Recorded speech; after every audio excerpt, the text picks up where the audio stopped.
Hey guys, I'm back. So I was getting Nate settled down and getting him something to drink and eat and all those things. And so I'm back now. So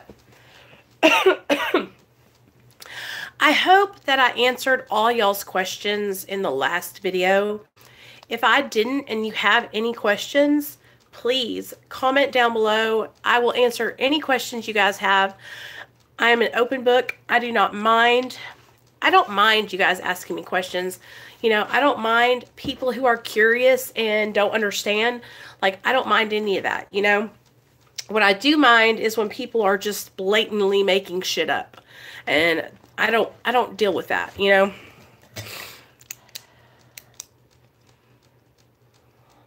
Matt, yes, but not right away. And that's what we'll talk. Well, you know what? I'm gonna talk about that a little bit more in here with you guys. So that way everybody will kind of know what's going on. So I go to see my doctor January 6th. So I have not started a taper yet. And what I'm going to do when I talk to him is we're going to get myself a taper plan. And I'm going to start a taper. But when I say I'm going to start a taper, you guys, like, my goal is to be able to jump by like next year, September or October. Yeah, and so, Matt, I've been on Suboxone for 3 years. 3 years and 5 months. So I have been working really hard on my recovery for that 3 years and 5 months. And I feel like I'm in a good place, but that could change, you know. And I'm just going to be honest with you guys. Like, I'm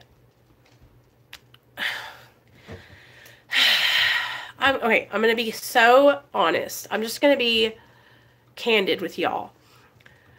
I'm really serious about my recovery, and when I make videos and I try to help others and I share about being on Suboxone, it's upsetting and it's discouraging because I feel like people don't take me seriously. You put it back on. Yeah, baby, you're bringing it. It's right over there. I feel like people don't take me seriously. And if you've been on Suboxone for any amount of time, then you'll know what I'm talking about.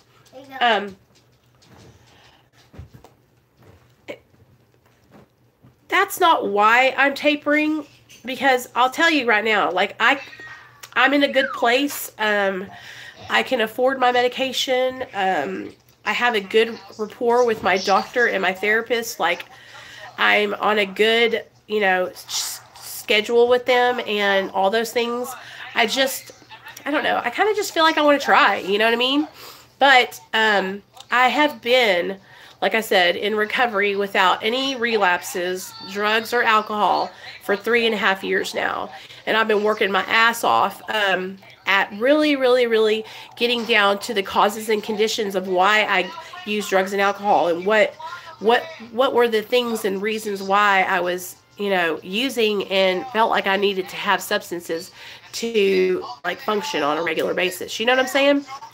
And for me, a lot of it got down to, like, being dependent on, you know, IV roxicodone and not being able to jump off because I was, like I said, I would withdraw. But it wasn't even about being afraid of the withdrawal for me, you guys. I was addicted. Like, I had bad behaviors. I was practicing, you know, just doing things that you don't do when you're sober. You know what I mean? Like, now that I'm in recovery, I don't go out and steal things, and I don't tell lies, and I don't try to manipulate people, and I, like, really work hard on trying to be a good person and do the right thing and learn about me. And it's just all a process. Like, okay, I could be, hey girl, I could start tapering, and by the middle of next year, I could say, you know what? I don't want to do this anymore. You know what I mean? Like, I'm stopping. And y'all know how it is. Like, for me, it's just like a challenge to try and do something more. But like I said, if I don't feel comfortable, I'm not going to jump, you guys, because I have a family here. Like, I love my family, and they depend on me. So I have to be my very best, you know?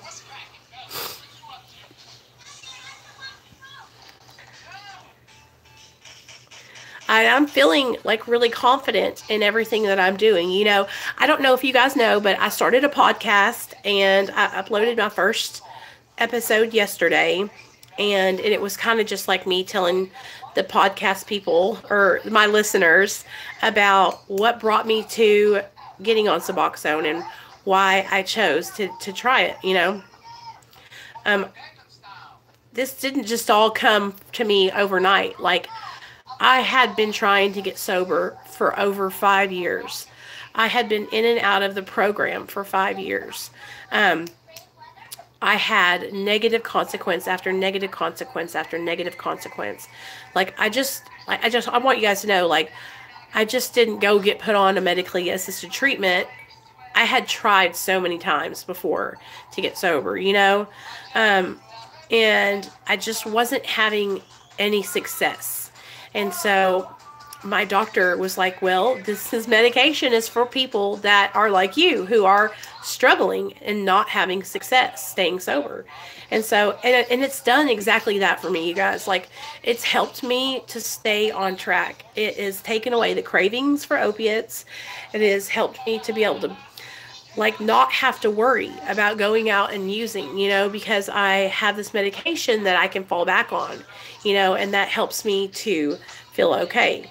Now, and so that's where, like, that's what I'm trying to focus on now, is like working on my brain, because I know when I start to taper that I'm going to have cravings, and I know that I'm not going to feel like myself. So, hey Leah, like, that's why I'm really working hard on addressing and being able to identify my triggers, being able to identify when I'm craving and when I feel like I want to go out and use, and what to do when that happens.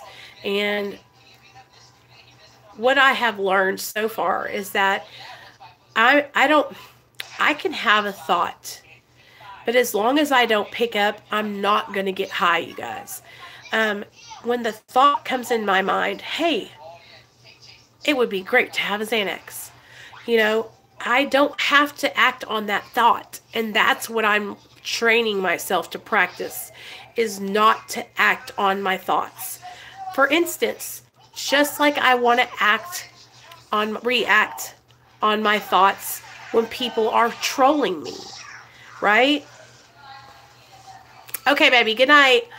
I want to react, right? I want to attack. But I have trained myself to know and to stop, and think. Step back. What's really going on? These people must be struggling. That's why they're attacking me. Because, you know what I'm saying? Like, I don't have to retaliate. I don't have to react. Just like when I have a thought come into my mind about drinking and using, I don't have to follow through. I don't have to react. I do not have to pick up. Today, I have been sober long enough from drugs and alcohol that my brain is clear and I'm thinking clearly. I don't have to pick up and use, you know? And that's exactly what it is, Matt. People want to see me react. They want to see a reaction from me. And I'm just not going to do that. Like, I've worked so hard, you guys, on building my channel and making videos every day and being consistent and practicing what I preach, practicing what I do. I don't get on here and just tell you guys a bunch of bullshit. Like, I live this in my everyday life. This is how I am with my friends, with my family, with my husband, with my work. When I go into my job, they know I'm in recovery. They know that my recovery is my number one focus.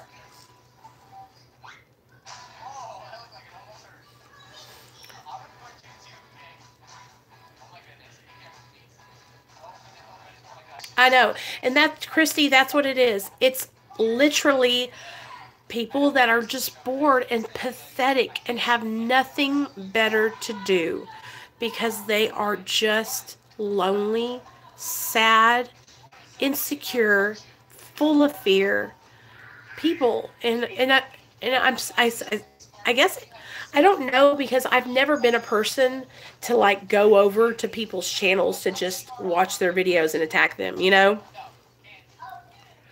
And I'm not going to let people come over here and attack and criticize and act as if I'm over here trying to get over on somebody, because I'm the most realest bitch you will ever know.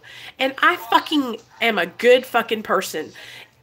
You guys, back when I was in my fucking addiction, then you might have to worry about me over here running a scam. But I'm a real, y'all. I'm just keeping it real, and I'm just trying to help people like other people helped me. We're not always going to get along. You guys will probably get pissed off at me once or twice every now and then, and I'm probably going to get pissed off at you guys. But I share with you guys what works. I'm not going to tell y'all some bullshit. You know, I'm honest. Yes, I've been on Suboxone. Yes, Suboxone helped me. Now I feel like I can do it without. That's why I want to taper. Because I have been working really fucking hard.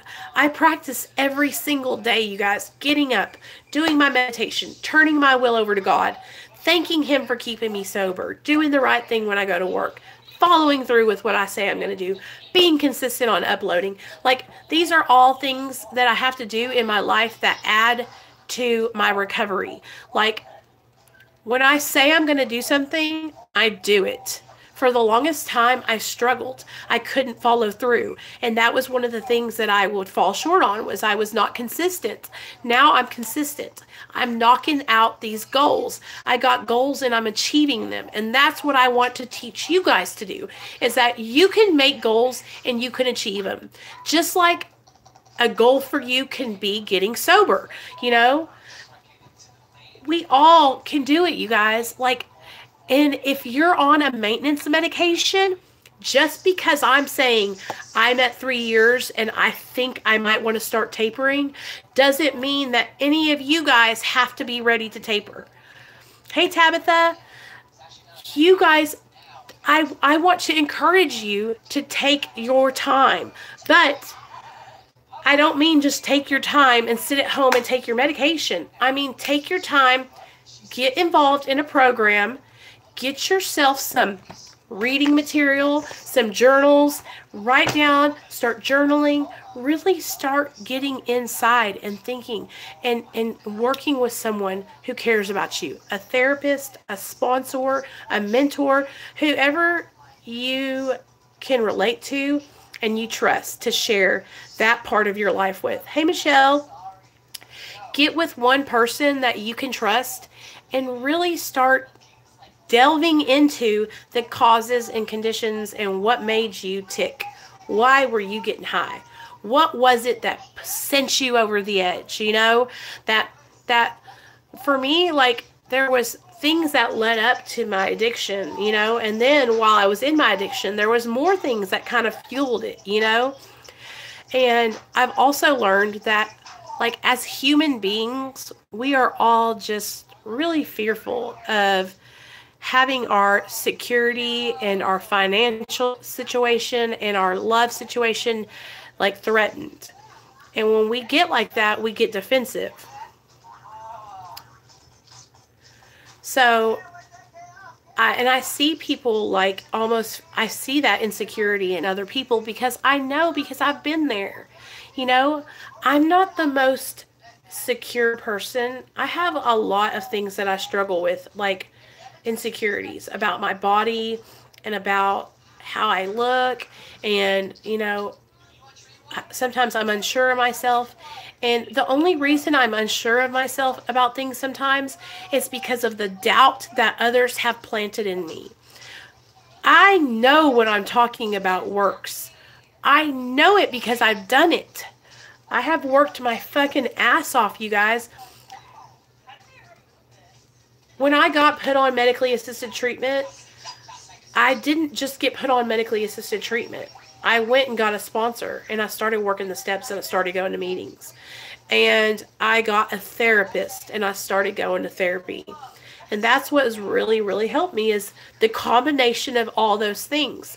You know, I just didn't get on medication-assisted therapy and think, oh, well, now I'm going to be cured. you know, because that's what a lot of people do, and that's why they struggle and they're not successful, because they don't follow through with everything that they need to do. And that's all I'm trying to do here on my channel, is teach you guys about following through and getting all the things that you need to do. Because here's the thing, you don't have to do the same thing I did, but you need to do something. Remember when we were talking about how when we get sober, we're not going to get it through osmosis. I can't put this book on my head and get all the information out of this book. Oh yeah, it's all coming to me now. That's not how it works. In order for me to get the information out of this book, I have to open the book and read it. And I might have to read it more than once. I might even have to take notes. It's all about action. And that is how I have made what works for me work. Because when I got sober, I was stuck in this box. I thought, okay, I'm not all the way in AA, because I'm also on medically assisted treatment. And I'm not all the way on medically assisted treatment because I also love AA. So what I did was I took the best of both worlds and I mushed them together, and that's what you have to do, you guys. You have to mold a plan for your recovery. And if you don't know how to do that, there's people out there like me and other people who can help you taper a plan perfect for you and get yourself started. That's what I'm trying to do, is help others get a plan for themselves. Hungry, angry, lonely, tired. Matt, I know all about HALT. And so those are the things you need to avoid. When you're hungry, angry, lonely, or tired, that's when we need to do our due diligence on our recovery. If I'm hungry, angry, lonely, or tired, I'm going to get myself something to eat, get myself, like right here, like we're doing, to a little meeting, and then go home and take a break, take a nap. Hey, Keith. So that way I don't go off the deep end. But tailoring a plan, a treatment plan to yourself is what has worked for me. I'm a mom. I have a young son. Heck yeah, Keith. And I'm also on a maintenance medication, and I do 12 steps. So what I did was I tailored those programs to meet my needs, and I added in a few extra things. Now, if you guys don't know how to do that, all you have to do is message me, and I will literally help you tailor a plan perfect for you for free. I'm not, that's the thing. Like, I always tell you guys how to get a hold of me, where to message me at. And I stand by that. I don't just say it to be heard. I say it because I mean it. If you guys want me to help you with a treatment program or a plan of action because you don't know where to begin, then I'll help you. And that's what I'm doing right now on my channel. That's what I'm doing right now. Now, once I get out of college and I get my addiction studies degree and my peer support specialist certification, then I'll be able to do it as a job. See, that's the plan. But for right now, I'm just practicing with you guys and on myself and with my husband. And with my husband, it's been really difficult because he hasn't wanted to open up to me and let me help him until just recently, and no, I'm not sponsoring him, but what I'm saying is, like, the follow through. I'm helping him tailor a program that works for him. What days are good to go to a meeting? When am I feeling froggy? Is it at the beginning of the week or the end of the week? When do I feel the most like I'm going to jump out of my skin? These are the things that we have to look at. And a lot of the times we're not able to look at those things. So we need someone else to help us. And so that's what I'm doing. I'm that somebody else to help you.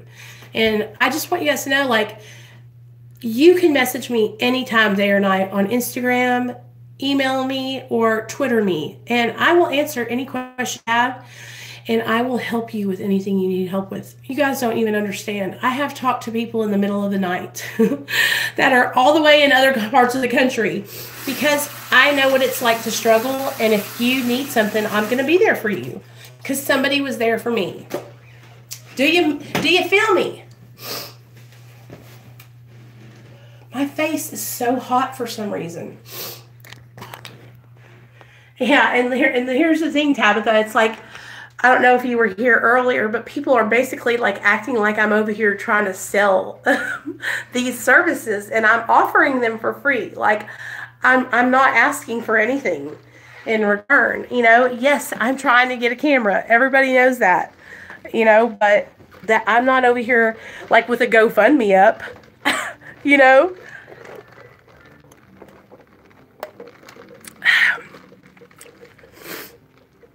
This is my passion, guys. This is what I like to do. And eventually I want to be able to do it for a living. I want to be able to have my own recovery coach office where people can come in to my office and book an appointment and actually sit down and hang out with me. Do you know what I mean? Wouldn't that be so cool? And so we all have to like dream and have goals. And so those are my dreams and my goals. And I'm telling you guys about them because like I want you guys to understand where I'm coming from. Like,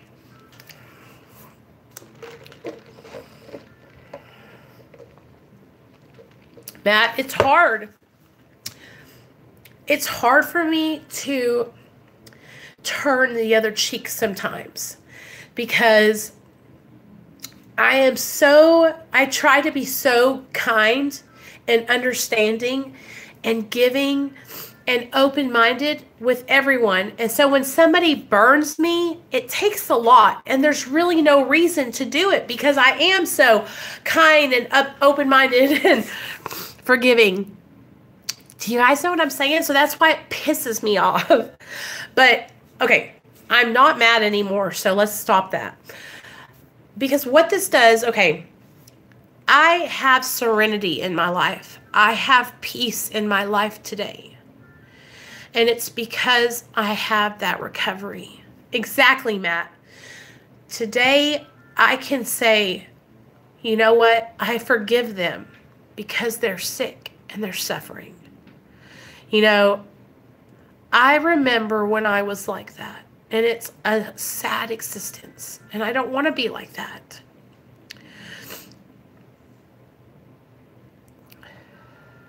That's what I'm going to do, Keith, and I just want to keep on helping others and letting people know that they're not alone, because I remember what it felt like to be alone. I remember what it felt like when I had nobody.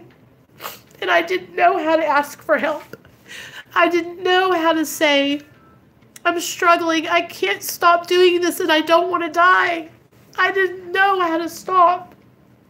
The only thing I knew how to do was to get higher. The only thing I knew how to do was to shoot more dope so the feelings would go away. And I don't want to do that today. Like, I want to live my life for a greater purpose.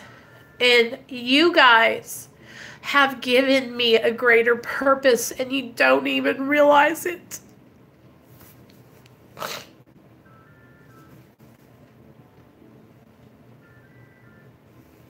I am for the underdog. I am for the person that they never thought would get sober. I am for the person who has been back and forth on medically assisted treatment and still struggles. Like, I want to be there for those people, you know? Like, I don't want them to feel like they can't make it, because I never thought I was going to get to where I am today. I never thought I would get my son back. I thought I was going to lose him forever. And now I try so hard, you guys, to be the best mom that I know how to be. I try to be the best friend I know how to be, and I try to be the best example of someone who is who's living in recovery. You know, I'm a human, and a lot of the times I want to react. I want to respond. But then I think, and I go, what about everybody that is watching me? They need me to show them how to live right, how to respond right. And back in the day, I would just respond and react and retaliate. And then what would happen? I would have this huge mess, you know? And I don't want to do that today. I don't want to make a big, huge mess. I don't want to retaliate. I don't want to hurt others.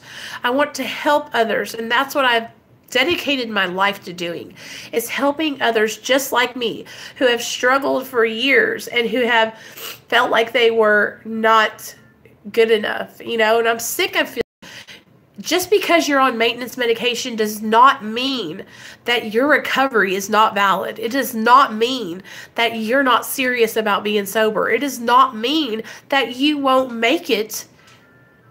It just means that we needed a little extra help.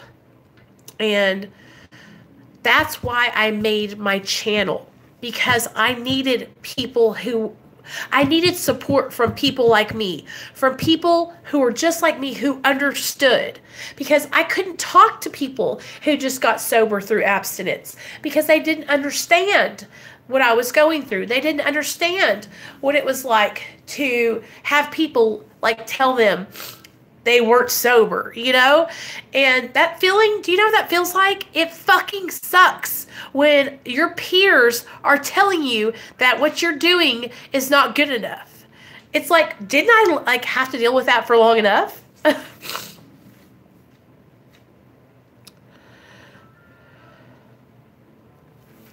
Right, Matt. And that's the thing. Like, for the longest time, I wouldn't do things like this because I was so worried about people making fun of me. I was so worried about people calling me wetback, taco, burrito, fat, ugly. I was so concerned about what other people thought about me.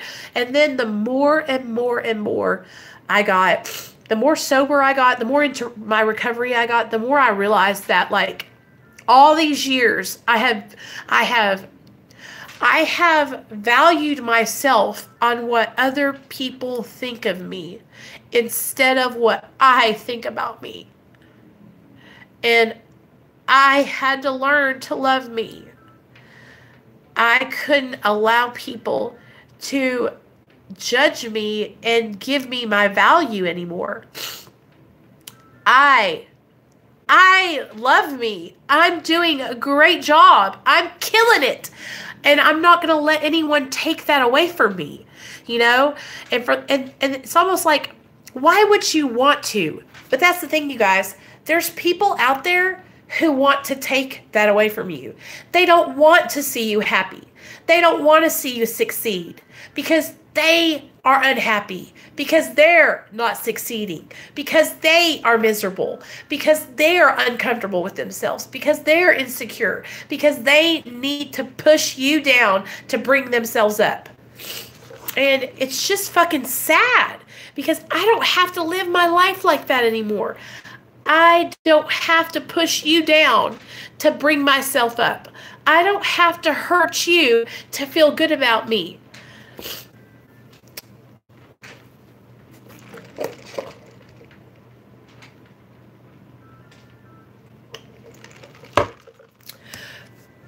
It has been a journey, you guys. It has been a journey for me to come through. Yes, girl, I am sick. It has been a journey for me to come over here on and like get to a point where I can share with how I feel about myself and that I love myself and that I'm getting to a place where I have common care and concern for you guys, you know, and care and concern for others. But it's been a fucking journey, and it's like the destination is not over. And I know I'm never going to get to a point where I'm like perfect, you know what I mean? Here, classy bitch. You guys.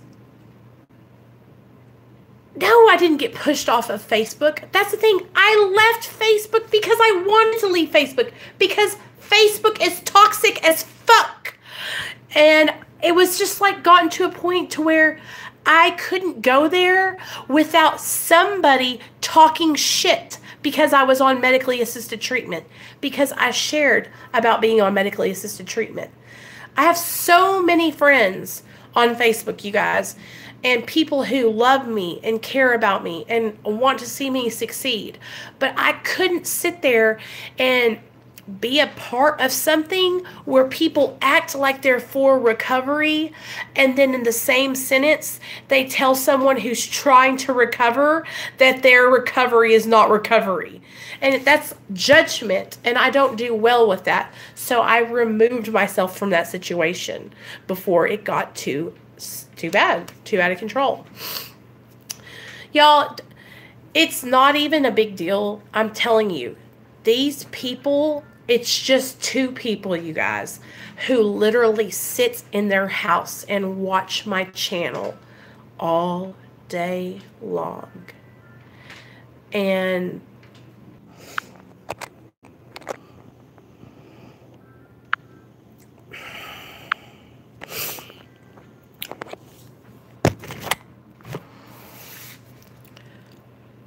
am I okay now? Okay. Anyway, I just want you guys to know that, like, that's what the real deal is.